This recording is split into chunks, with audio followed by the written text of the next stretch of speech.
Em nome de Jesus nós oramos. Amém. Abra sua Bíblia, 1 Pedro, capítulo 2.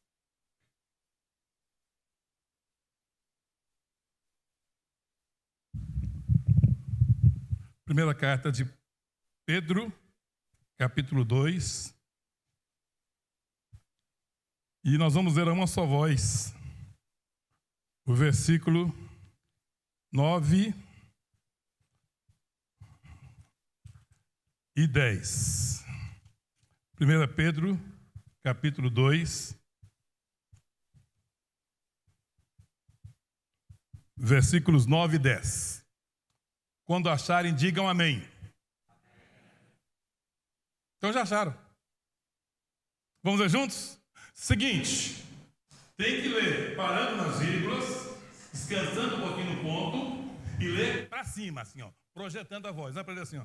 Voz, porém, sois assolitos, não é assim não, tá? Lê assim, voz, porém. Onde tiver um negocinho tortinho assim, é vírgula, tá bom?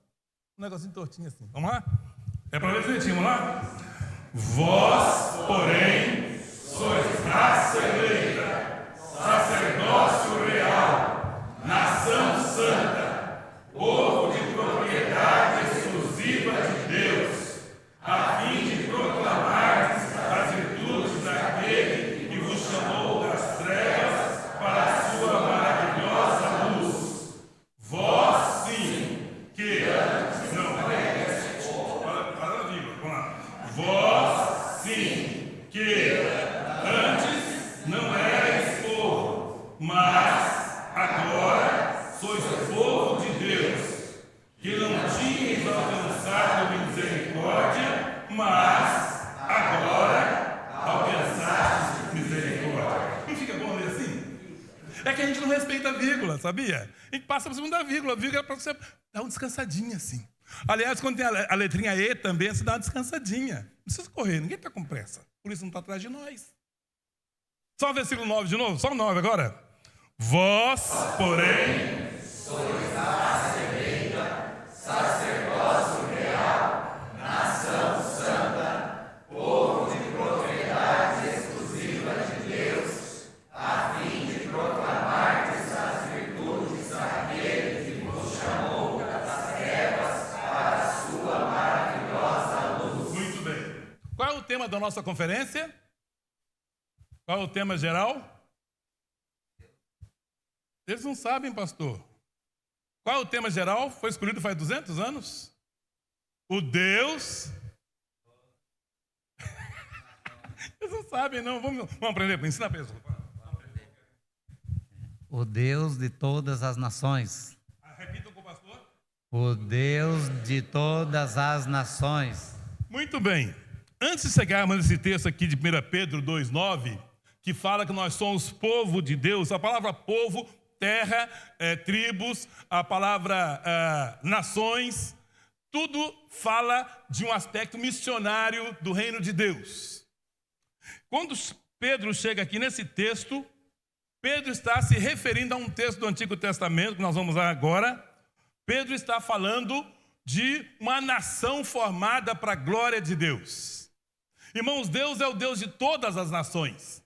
Mas ele, por graça e misericórdia, ele quis formar uma nação específica para abençoar o mundo.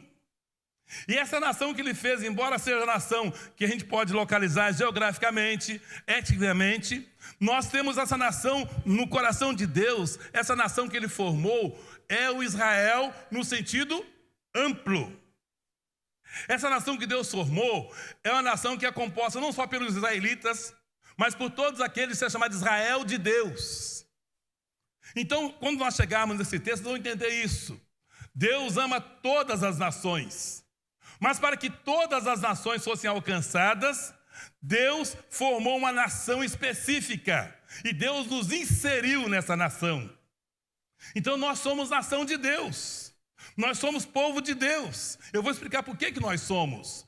E é importante entender que o Deus de todas as nações é o Deus que quer abençoar todas as nações através de nós. Gênesis capítulo 12, nós temos o chamado, que vocês conhecem muito bem, o chamado de Abraão. Gênesis capítulo 12, nós temos chamado de Abraão. E prestem atenção, por que Deus chamou Abraão? Por que Deus chamou Abraão? Deus chamou Abraão porque ele escolheu este homem para ser a matriz, para ser a raiz de uma poderosa nação. Vamos ler o texto, vocês vão entender isso. Gênesis 12, de 1 a 3. Vamos ler juntos? Gênesis capítulo 12, versículo de 1 a 3. Ora, disse o Senhor a Abraão: sai da tua terra, da tua parentela e da casa de teu pai, e vai para a terra que te mostrarei. De ti farei uma grande nação, e te abençoarei, e te engrandecerei em nome. Sê tu uma bênção. Abençoarei os que te abençoarem, e amaldiçoarei os que te amaldiçoarem. Em ti serão benditas todas as famílias da terra. Quando Deus diz a Abraão que dele faria uma grande nação, quer dizer que já tinha outras. Vocês sabem que a distância entre o capítulo 12 e o capítulo 11 de Gênesis é uma distância que ninguém sabe exatamente. Aqui é um capítulo só. Mas se você olhar para o capítulo 11 de Gênesis, você vai perceber que as nações nasceram a partir da Torre de Babel. As nações, não existiam nações, só existia um povo, o único povo criado por Deus. E esse povo, por alguma razão, esse povo se dispersou. Nós temos aqui a questão do dilúvio. Todo o povo foi dizimado. Dizimado é uma palavra feia, que dizima é uma coisa boa, né? Falar dizimado parece que dizima é uma coisa ruim, né? Todo o povo foi morto. E aí Deus formou uma nova nação. Mas aqui no capítulo 11, nós vemos, veja para mim, por favor, alguém leia, versículo 6. Versículo 6 e 7, Gênesis 11, 6 e 7. Para nós entendermos por que Deus tinha que formar uma outra nação. Gênesis 11, 6 e 7, leia. O Senhor diz: eis que o povo é um, e todos têm a mesma linguagem. Isto é apenas o começo. Agora não haverá restrição para tudo que intentam fazer. Vinde, desçamos e confundamos ali a sua linguagem, para que um não entenda a linguagem de outro. Nós temos então aqui a questão linguística, né? Era uma única língua, então Deus fez com que houvesse várias línguas. Então, uma das grandes questões missionárias é como o povo pode entender o evangelho na sua própria língua, já que hoje nós temos muitas línguas faladas no mundo inteiro. Isso começou aqui em Gênesis 11. O Senhor, então, fez com que houvesse confusão nas línguas. Uma das coisas que missões fazem, irmãos, é tentar, e quando o missionário chega no lugar que ele não é entendido, ele tem que gastar um tempo enorme para poder aprender a língua do povo e traduzir o evangelho para a língua do povo, para poder pregar o evangelho na língua do povo. Esse é um dos grandes desafios dos missionários transculturais. Eles têm que aprender a língua do povo, traduzir a língua do povo e explicar o evangelho na língua do povo. Porque exatamente aqui na Torre de Babel, a maldade do homem, e foi o pecado do homem que fez com que surgissem tantas nações. As nações surgiram por conta do pecado. Porque as pessoas estavam se unindo para se voltar contra Deus. Então nós temos aqui no versículo 7 de Gênesis 11, nós temos a confusão da língua. Versículo 8, leia por favor. Além da questão linguística, nós temos uma questão também geográfica. Leia por favor. Destarte o Senhor os dispersou dali pela superfície da terra. Cessaram de edificar a cidade. Então nós temos a partir daí o povo se espalhando por toda a terra. Então nós temos aí o surgimento das nações. E nós não temos aqui mais registros bíblicos, mas aí a partir do versículo 10, Deus vai falar só sobre os descendentes de Sem, os semitas, os cananitas, como é que era o nome do outro filho? Os jafetitas, é isso mesmo, pastor? Você que falou. Jafetistas, segundo o Evangelho segundo Clóvis, né? Os jafetistas, então ele não fala deles, mas eles formaram várias nações. Por exemplo, e aqui é especulação, tá? Eu não sei porque que o povo ficou preto, mas deve ter ido para algum lugar lá mais quente, e aí foi, sei lá. Por que o povo ficou louro? Deve ter ido para um lugar que tinha menos sol, a gente não sabe. Essa é uma questão antropológica, tá? Tem gente que consegue explicar isso. Mas eu quero dizer o seguinte, dali espalhou por todo o mundo as nações. E agora, Deus resolve achar um homem piedoso. E aqui eu quero quebrar um dos mitos que diz que uma andorinha só não faz verão. Que não adianta eu sozinho. Deus transformou a vida do mundo através de um único homem obediente. Uma única igreja obediente, irmãos, que resolva fazer as coisas do jeito de Deus, faz diferença local, estadual, nacional e internacionalmente. Nós temos que parar com isso, somos só nós. Aliás, esse negócio, Deus não gosta que a gente fique, somos só nós. Deus não gosta da síndrome do coitadismo. Se não tem essa síndrome, eu acabei de criar aqui, viu, doutor? A síndrome do coitadismo. Coitadinho de mim. Lembra Elias? Elias falou assim, coitadinho de mim, só eu sobrei. E Deus disse, bobo Elias, tem mais de 7.000 joelhos que não se dobraram. Meus irmãos, uma igreja só, um crente só, uma pessoa só, que decida fazer a vontade de Deus, transforma o mundo. Por isso que vale a pena quando nós nos envolvemos com missões, porque nós mudamos a história. Vocês fazem parte da história de muita gente. Vocês sentadinhos aqui, vocês não têm noção de como faz diferença as orações de vocês em relação aos missionários. Como faz diferença o dinheiro que vocês ofertam na vida dos missionários. Como faz diferença. Irmãos, oferta missionária é um negócio tão extraordinário, eu sei que eu vivo disso. A oferta missionária, ela chega na hora que o missionário mais precisa. E ela chega de uma forma assim que é como se Deus falou, eu estou te abençoando através desse irmão, dessa igreja. Quando você manda uma oferta missionária, a pessoa que está recebendo lá, ela percebe a ação de Deus em te despertar para mandar na hora que o missionário mais precisa. Isso é um milagre. Então, pense o seguinte, você pode fazer diferença sim com a sua vida missionária. Você faz diferença sim se você se consagrar ao Senhor. Essa igreja, pastor, faz diferença. As lutas que existem, elas são até provas de que a coisa está dando certo. Porque a igreja está fazendo a coisa certa. Mas aí, as nações então já existiam. E agora Deus resolve levantar um homem. Sabe onde é que esse homem morava? No Iraque. Ele morava no Iraque.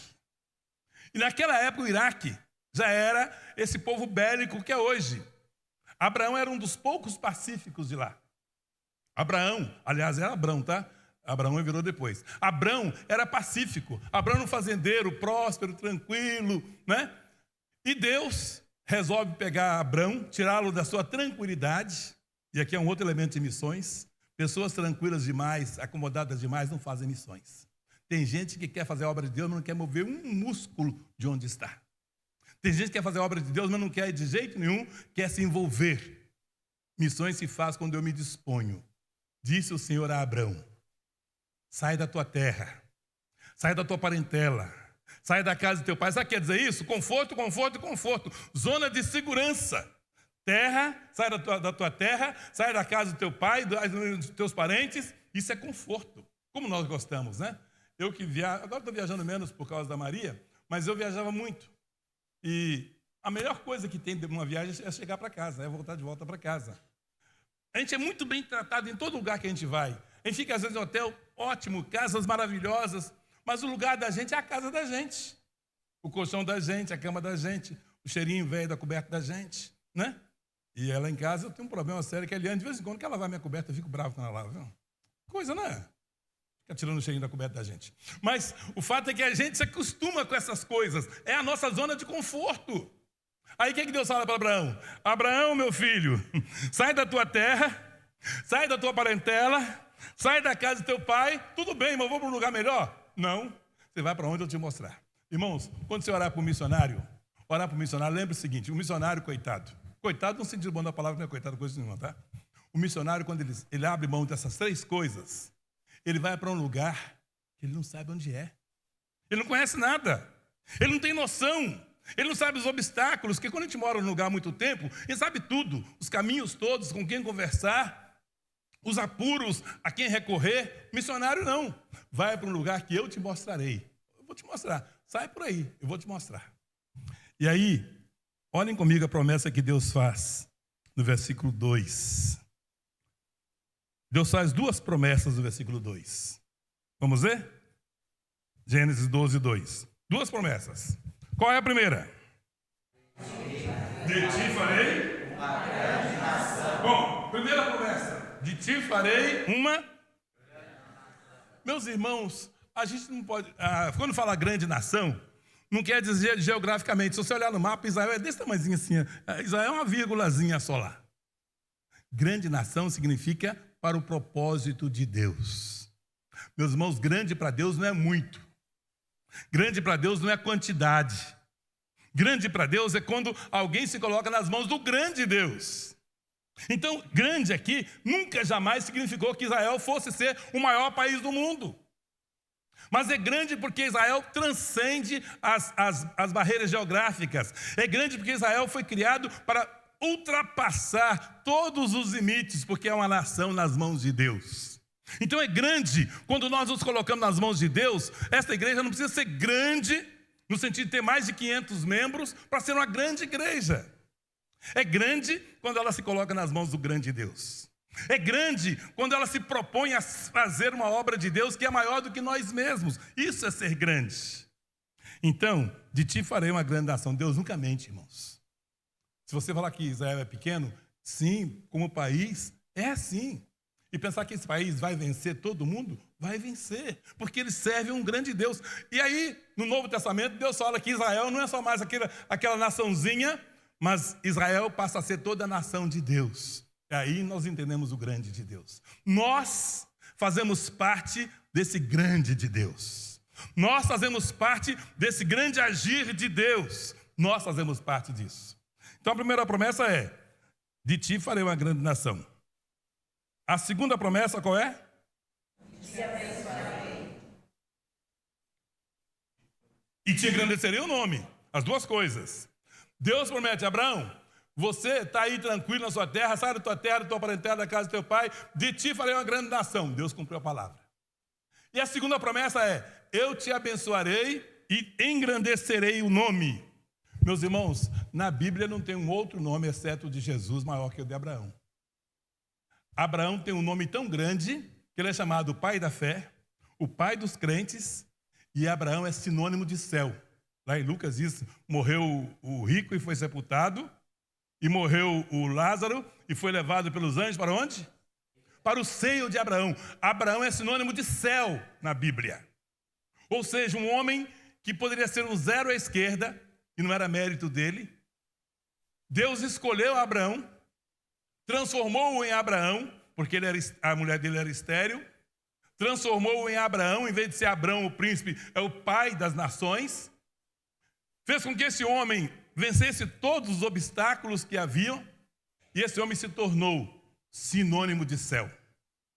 Assim se fará, eu estou lembrando aqui da história de Amã, não tem nada a ver com o texto, não tem nada a ver com o texto, esquece. Mas Amã, mas tem a ver sim, um pouquinho só. Mas quando Amã achou que era ele que seria o cara exaltado, que o rei queria exaltar, lembra o livro de Esther?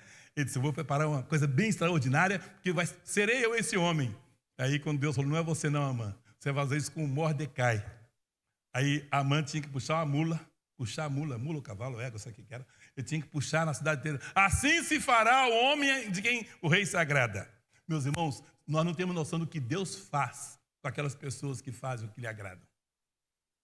Deus tomou esse homem, o elevou à categoria de pai, não só de pai exaltado, como é o nome de Abraão agora, pai exaltado, mas pai das nações, pai dos que têm fé, pai dos que creem e sinônimo de céu. Quando eu falo sobre missões, eu digo às igrejas, quero dizer aqui a você, quando a igreja se envolve com o reino de Deus, na obra missionária, pastor, milagres extraordinários acontecem. Coisas assim que a igreja jamais viveria. Despertamento missionário, despertamento de vida, santidade, quando se envolve com missões, milagres acontecem. Mas há uma coisa interessante aqui. De ti farei uma grande nação, te abençoarei. E ele fala assim no versículo 3, e tem mais: abençoarei os que te abençoarem. Deus promete abençoar a igreja de Rio Brilhante, porque a igreja de Rio Brilhante abençoa a dona Irã e Eliane, abençoa todos os missionários. Deus promete abençoar essa igreja também por isso. E quem abençoa é abençoado. Por isso nós começamos a conferência sexta-feira, lembrando o texto de Salmo 67. Abençoe-nos Deus, e todos os confins da terra o temerão. Quando essa igreja abençoa vidas, Deus abençoa esta igreja. E quando Deus abençoa esta igreja, essa igreja abençoa vidas. E esse é um ciclo virtuoso, tem ciclo vicioso, né? Esse é um ciclo virtuoso. A igreja, Deus abençoa a igreja abençoa pessoas, abençoa o mundo e Deus abençoa as pessoas abençoadas pela igreja. É assim que Deus faz. É uma coisa maravilhosa. Então nós temos esse texto aqui para nós entendermos um pouquinho onde nós queremos chegar lá. Deus escolheu Abraão e fez dele uma nação. No capítulo 11, várias nações surgiram. Mas no capítulo 12, Deus faz uma nação para si. Meus irmãos, Deus sempre quis ter um povo. E aqui em Rio Brilhante há várias igrejas, e as igrejas do Senhor fazem um povo só, tá? Deixando isso bem claro. Mas Deus sempre quis ter um povo que fosse a cara dele. Um povo que fosse o cheiro de Deus, o jeito de Deus. Deus sempre quis ter um povo que fosse expressão do próprio Deus. E aí, nós podemos entender isso indo para Êxodo capítulo 19. Êxodo 19. Depois em casa você vai ler, a tarefa para casa é você ler Êxodo 19, porque é um capítulo extraordinário. Um capítulo extraordinário. Mas vamos destacar aqui só os versículos 5 e 6. Vamos nós de novo ler juntos, bonitinho? Êxodo 19, 5 e 6. Lembrando que a nação foi formada, o Deus de todas as nações, foi quem formou as nações, espalhando-as na Torre de Babel. Então, seguindo o pensamento? O Deus de todas as nações formou o homem para a sua glória. O pecado dispersou o homem. E na Torre de Babel, Deus dispersou os povos, formando as nações. No capítulo 12, Deus formou uma nação. Essa agora não surgiu por conta da ira. Essa surgiu por conta do propósito. Deus formou uma nação com um propósito. E agora, esse Deus formou uma nação com propósito, capítulo 19, nós vamos ver o que Deus quer que essa nação faça. Êxodo 19, versículos 5 e 6. Vamos juntos? Se vocês não pararem na vida, eu paro, hein? Vou trocar vocês, hein? Vamos lá. Êxodo 19, 5 e 6. Agora, pois, se diligentemente ouvirdes a minha voz e guardardes a minha aliança, então sereis minha propriedade peculiar dentre todos os povos, porque toda a terra é minha. Vós me sereis reino de sacerdotes e nação santa. São estas as palavras que falarás aos filhos de Israel. Meus irmãos, olha esse texto. Olha esse texto. Olha o que esse texto está dizendo. Se o povo de Israel ouvisse a voz de Deus, o grande segredo então está aqui, a chave está quando a igreja, quando o povo ouve a voz de Deus. Deus nunca deixou de falar, mas nem sempre os ouvidos estão atentos, sintonizados com o que Deus fala. Deus nunca deixou de falar. Deus sempre fala. O reverendo ABC, da ABCD, alguma coisa, ABC, Van, não sei o que das contas, ele foi o fundador da rádio A Voz dos Andes. Ele dizia em espanhol assim, se Deus fosse homem, estaria rouco de tanto chamar. Deus chama, Deus fala até hoje. Deus fala o tempo todo. O problema é que nós estamos dessintonizados com Deus. Deus está falando. Quem tem ouvidos, por isso que Apocalipse termina assim, quem tem ouvidos para ouvir, ouça. Tem gente que tem ouvidos só para enfeitar a cabeça. Quem tem ouvidos para ouvir, ouça. Deus é o Deus que fala. Sabe como é que Deus começa esse texto aqui? Se Israel me ouvir, se a igreja me ouvir, se o Adoniram me ouvir, se. O grande problema nosso, então, é que nós não ouvimos Deus. Ouvimos muito pouco. Nós ouvimos tanta gente, e às vezes o nosso ouvido está tão treinado para ouvir, aí tem gente que tem ouvido treinado para ouvir catástrofe. Tem gente que ouve só ouve problema, porque não ouve Deus. E, mais uma vez, dá um pulinho fora aqui, mas volto para cá. Diz que o pregador tinha um sermão de 3 pontos. Primeiro ponto, ele lia o texto. Segundo ponto, ele saía fora do texto. E terceiro ponto, ele nunca mais voltava no texto. Mas eu dou só um pulinho fora. Lembra Samuel? A questão de ouvir Deus. Lembra Samuel? Samuel estava acostumado a ouvir quem? Eli.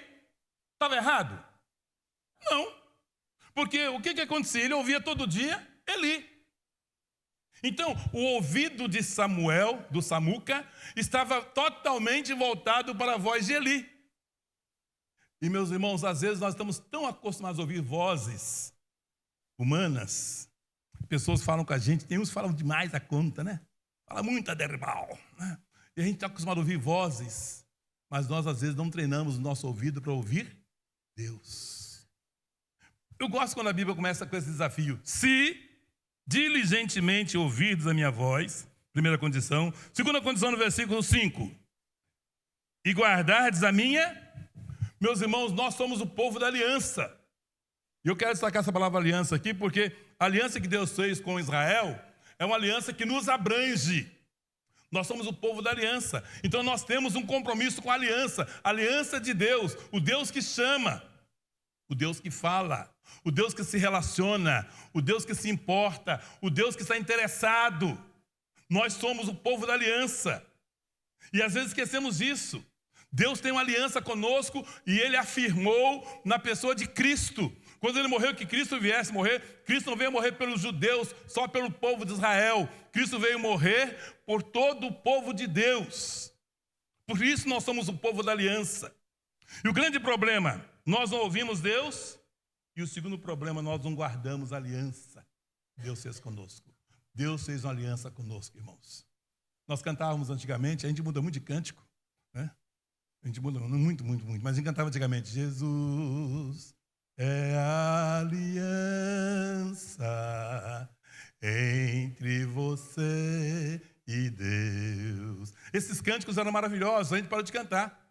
A Gisane que é culpada, que não gosta que a gente canta mais. A gente cantava, e se não canta mais, e se não toca, como é que vai cantar? Sério? Eu não estou aqui na sexta. Eu venho. É bom, hein? E eu canto esse tipo de canto todo dia de manhã. Todo dia de manhã. Irmãos, Jesus é aliança. Jesus é aliança. Nós somos o povo da aliança. Então, lembra assim, a conferência é o Deus de todas as nações. Deus resolveu formar, Deus fez com que as nações se espalhassem da face da terra, mas formou uma nação. Deus nunca deixou de se importar com o ser humano. Deus formou uma nação específica para Ele. E aí, nessa nação, Deus nos incluiu. Nós não somos judeus, mas somos nação de Deus. Somos povo de Deus porque nós fazemos parte da aliança. Então, duas coisas aqui. Primeiro, se ouvir. Segundo, se guardar.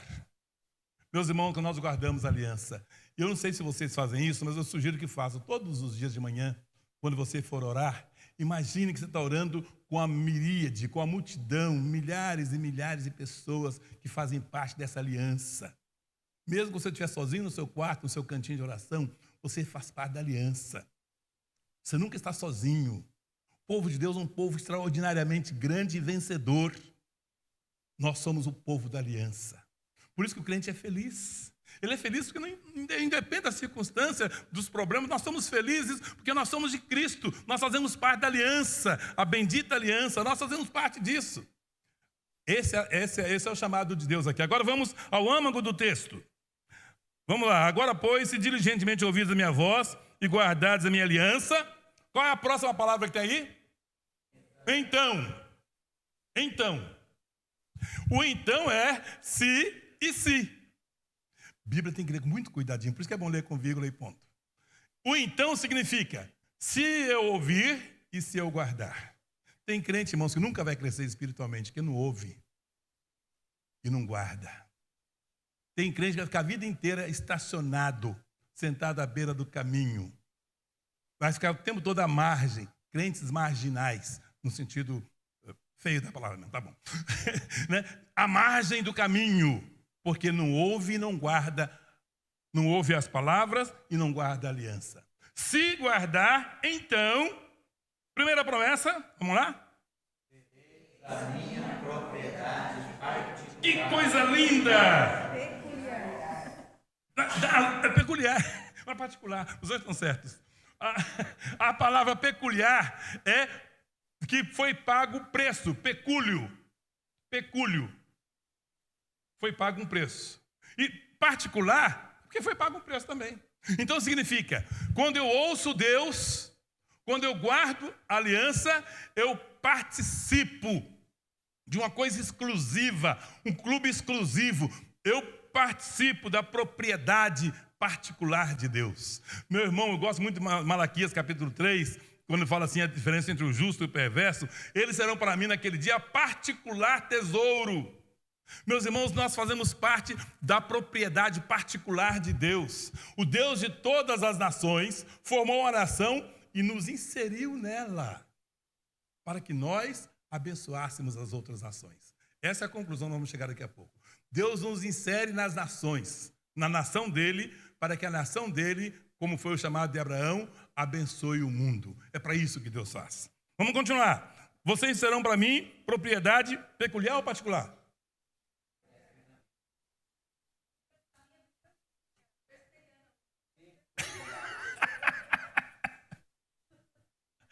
Ai, não, mas tá bom particular também, pode ser também. Particular, peculiar. Segunda promessa.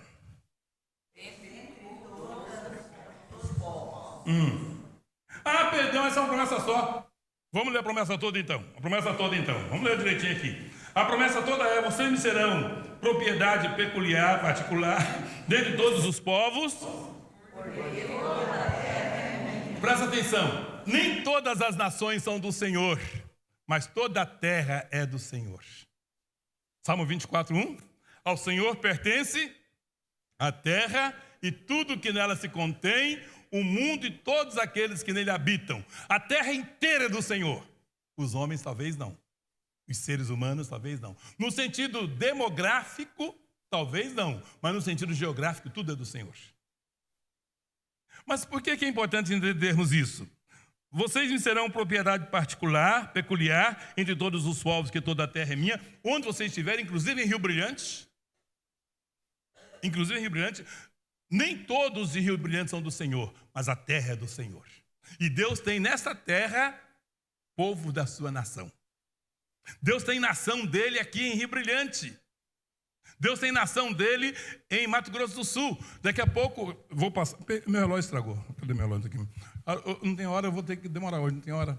Mas daqui a pouco, eu não vou mostrar uma estatística.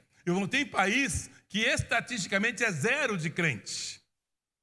Então, esses países que estatisticamente é zero de crente, lá não tem nação de Deus, a terra é de Deus, não tem nação ainda lá. Mas quando tiver um crente, e eu sei que tem, a estatística fala zero, mas é impossível, por exemplo, na Turquia não ter um crente. Né? Não tem registrado, mas tem.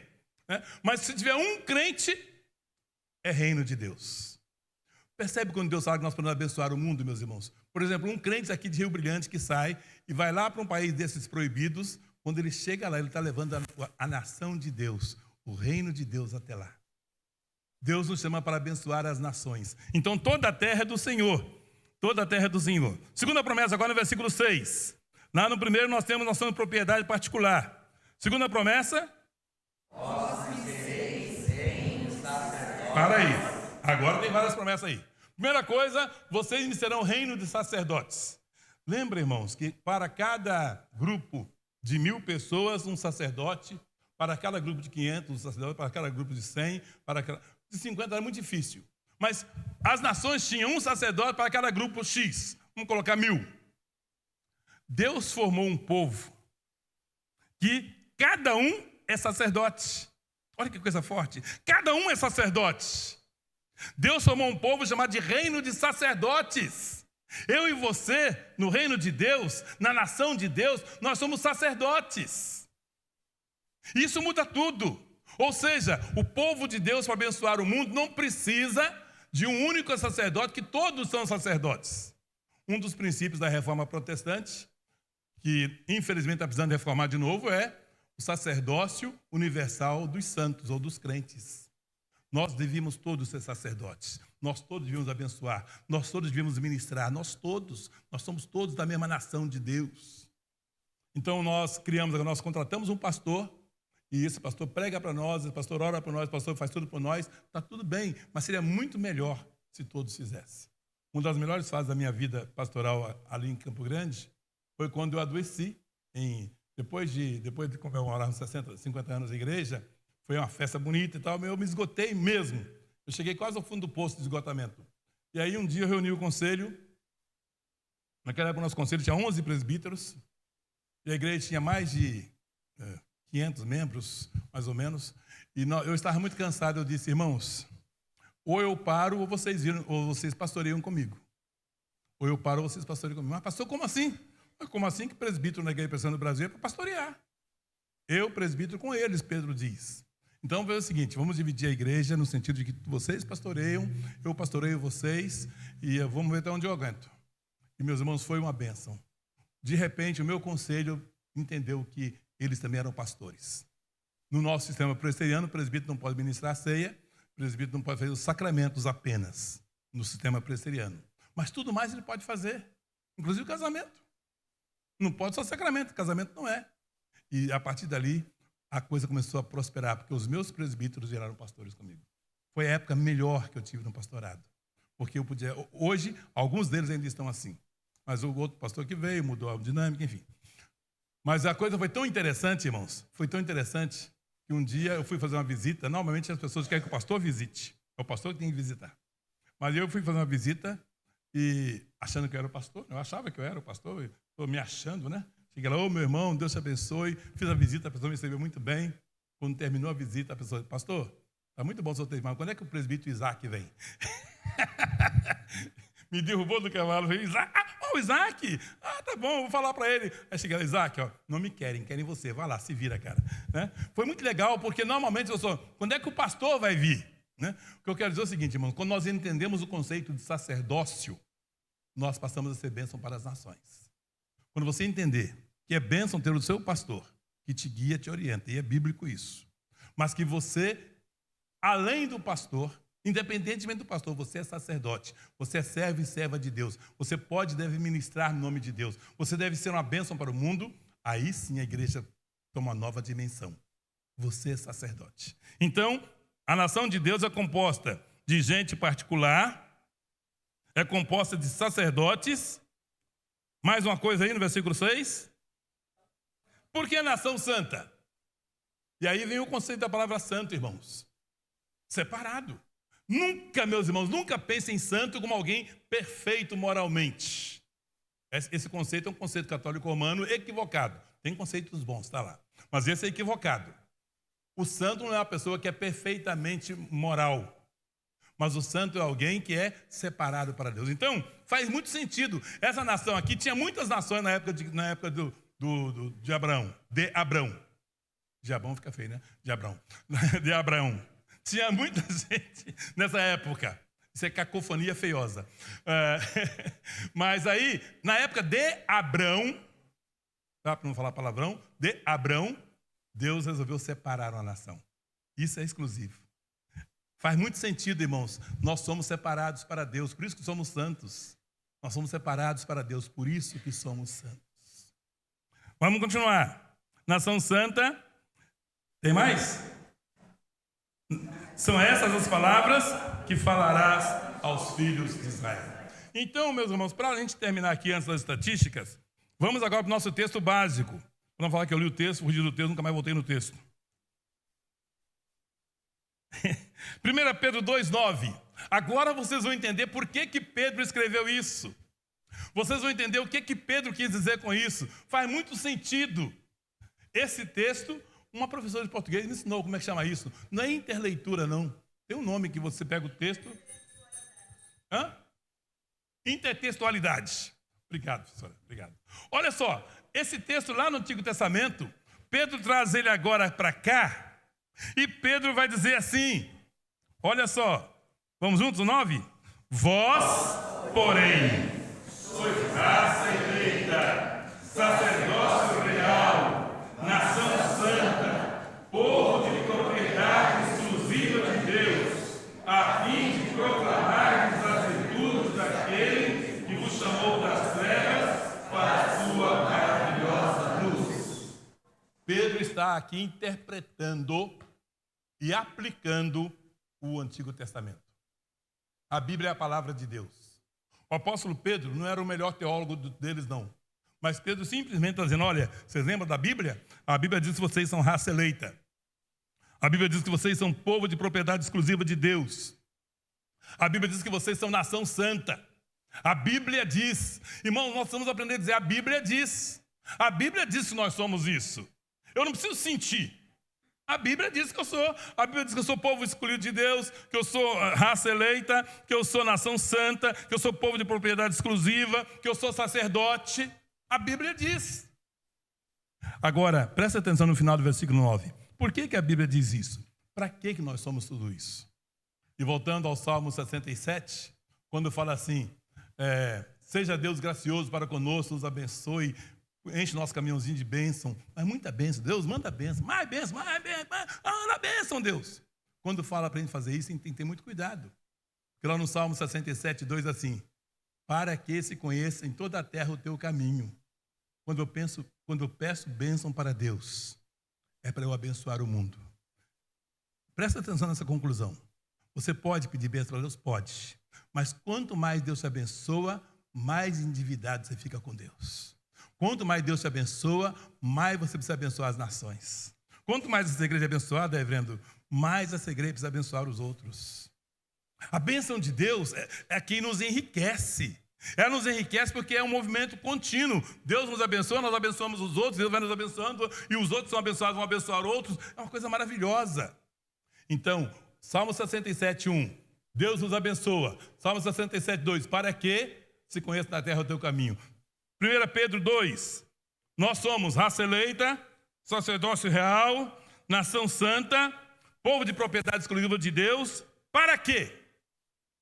A fim de proclamardes. Meus irmãos, nós somos tudo isso para proclamação. É o querigma do Salmo 96.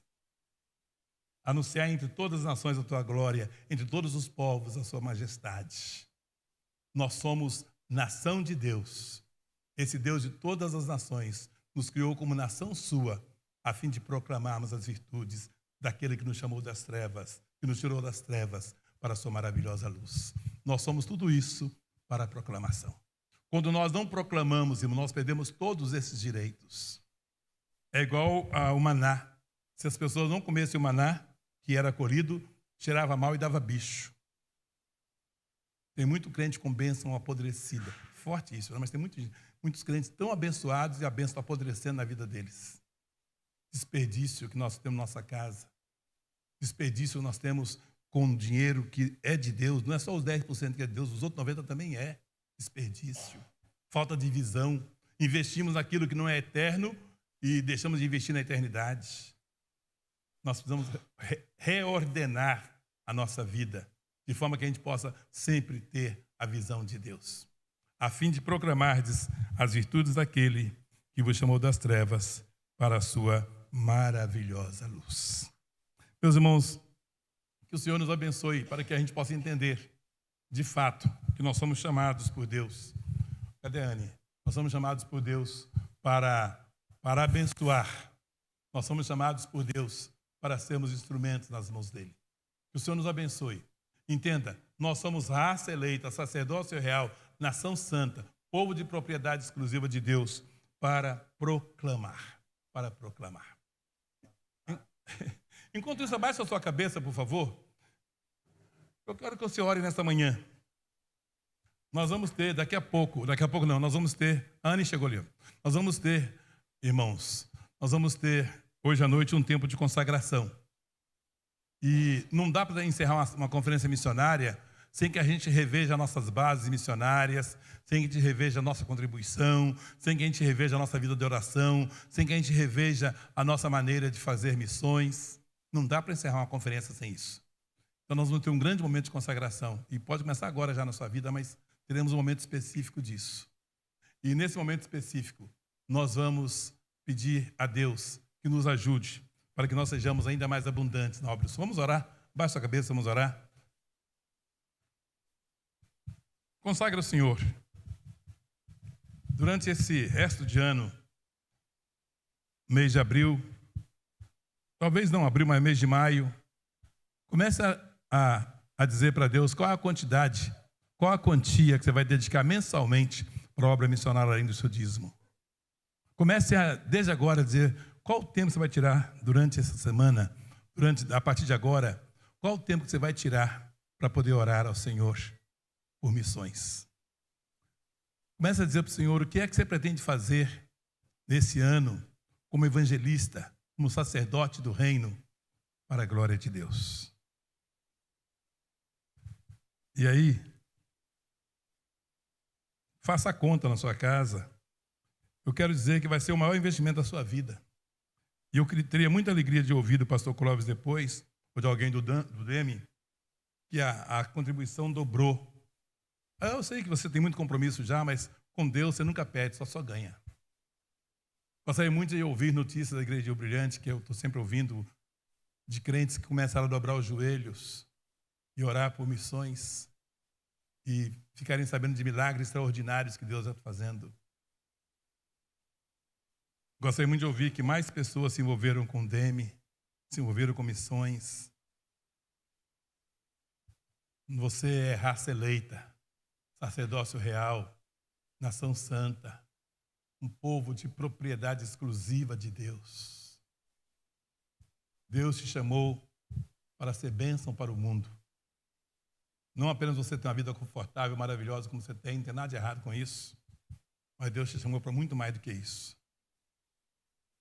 Talvez você ache que é difícil contribuir, mas se você pensar como os irmãos morávios, que eu citei sexta-feira, os irmãos morávios, eles entendiam que nenhum sacrifício é grande demais pelo cordeiro que foi morto em nosso lugar.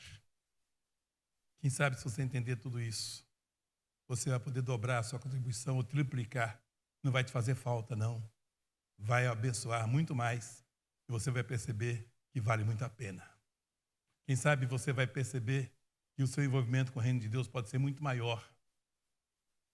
Eu desafio, no sentido bom da palavra, você, ao começar a orar, e venha hoje à noite com o seu envelope ou com a sua decisão, venha hoje à noite disposto a fazer parte do batalhão de oração e nós vamos continuar mudando a história das cidades através desta igreja, mudando a história do Estado e mudando a história de muita gente ao redor do mundo.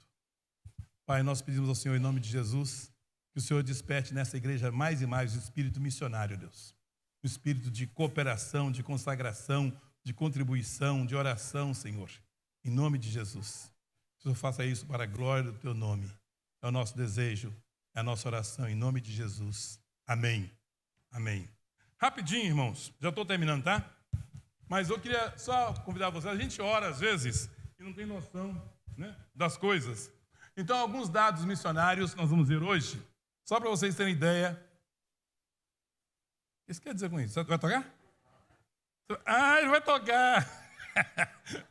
Muito. Ele manda assim, a cara dura na minha, assim, manda assim, tranquilo, viu? Mas... sinais bem claros, né? Manda sinais bem claros. Muito bem, olha só. Estatísticas provam que nós temos hoje já mais de 8 bilhões de pessoas na face da Terra. E as 4 maiores religiões do mundo, em quarto lugar o budismo. Tem várias outras, tá? Tem várias outras. Mas o budismo está com cerca de 520 milhões de pessoas. Quarto lugar. Em terceiro lugar está o hinduísmo, com cerca de 1 bilhão e 200 milhões. Em segundo lugar está o islamismo, com cerca de 1,9, quase 2 bilhões de pessoas. E ainda em primeiro lugar o cristianismo, com cerca de 2 bilhões e 300. Esses números, claro, podem ser a mais já, né? Estatística muda muito. Aqui nós temos cerca de 6 bilhões. Para os 8 bilhões, nós temos as outras pequenas religiões e os ateus, um número muito grande de ateus, ou de pessoas que dizem não crer em Deus. Agora, olha esse dado aqui. Infelizmente, irmãos, se nada mudar, o cristianismo não reagir, em 2035, o islamismo será a maior religião do mundo. O islamismo está crescendo assustadoramente. Sabe o que eles estão fazendo? A Europa é um continente pós-cristão. É considerado pós-cristão. A Europa, que foi o berço do cristianismo, um dos berços, hoje é pós-cristão. O que os islamitas estão fazendo? Como o crente não gosta mais de fazer filho, crente não faz filho, crente não tem fé. Ah, tá difícil. Ai, fazer neném para esse mundo. Crente não faz filho. E os muçulmanos fazem muito. Eles estão fazendo muito nenéns. E eles estão povoando a Europa, irmãos. Os muçulmaninhos estão nascendo aos montes.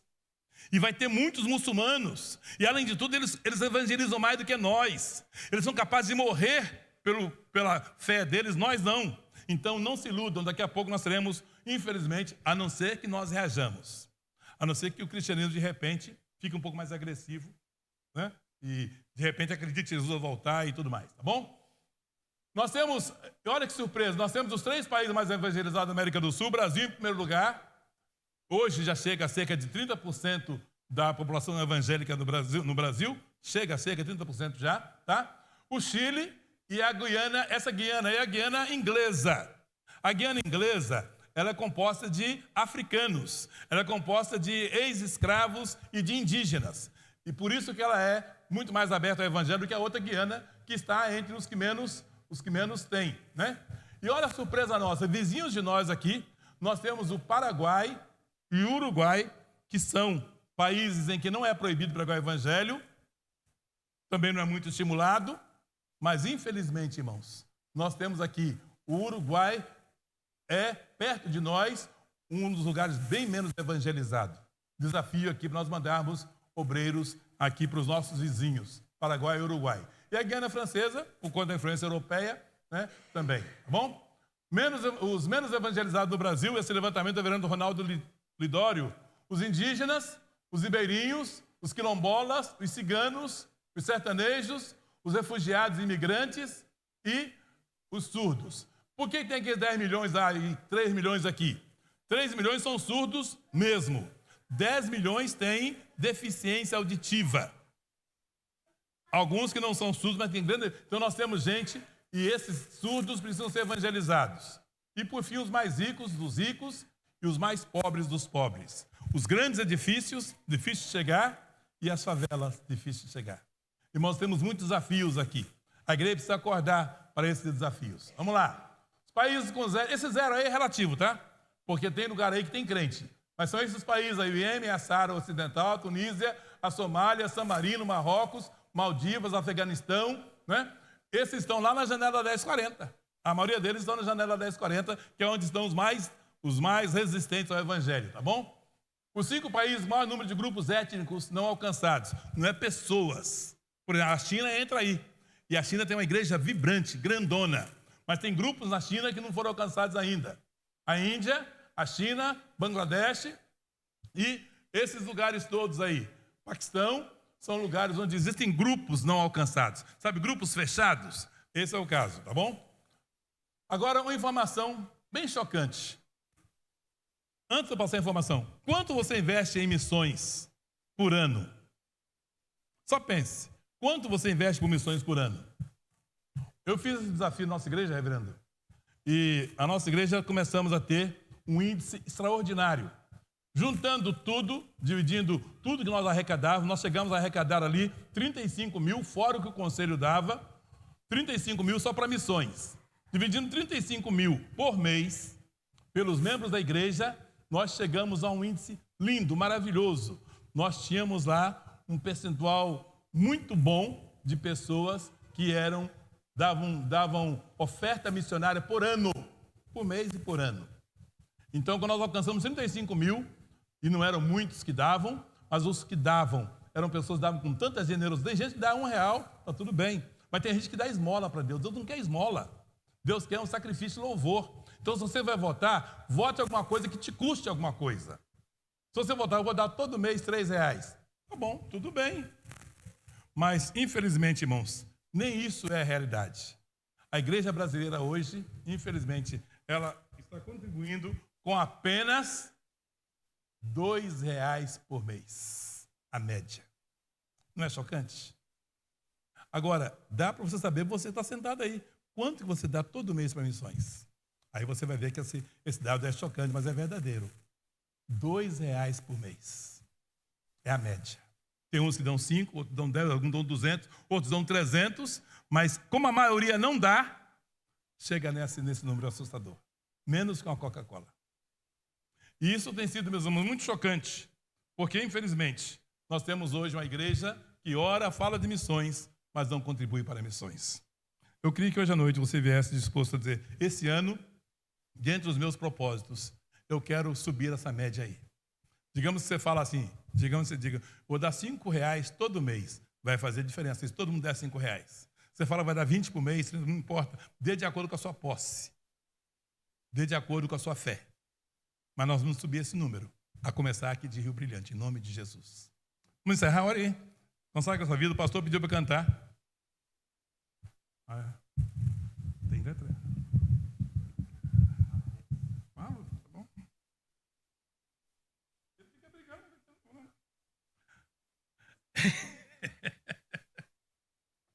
Ora aí. Há um chamado de Deus para a sua vida.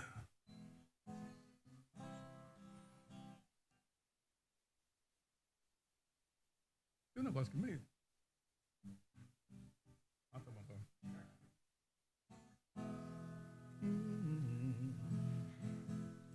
Tem que ir?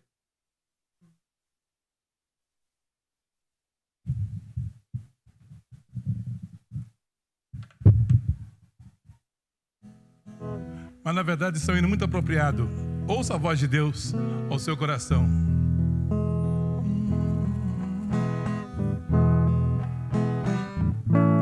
O coro é Fala a Deus, vamos juntos? Fala a Deus, fala a Deus, toca-me com brasas do altar. Fala a Deus, fala a Deus, sim, alegre atendo ao seu mandar. O Senhor da ceifa, o Senhor da ceifa está chamando. Quem quer ir por mim a procurar? Almas que no mundo vão chorando, sem da salvação participar. Fala a Deus, fala a Deus, toca-me com brasas do altar. Fala a Deus, fala a Deus, sim, alegre atendo ao seu mandar. O profeta Deus se aproximando, considera-se um pecador, mas o fogo santo o queimando torna útil para o seu Senhor. Fala a Deus, fala a Deus, fala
muitos sons que vão esperando. Muito bem. Parei, pastor.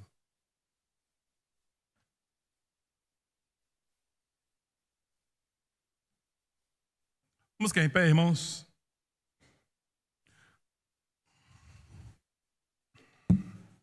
Meu desejo e oração é que Deus esteja e continue a falar. Que Deus fale de fato. E Deus nunca parou de falar.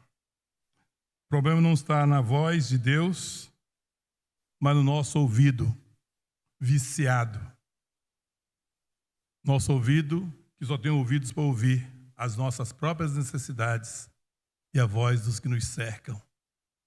A voz do alto, a voz de Deus, muitas vezes é relegada a segundo plano.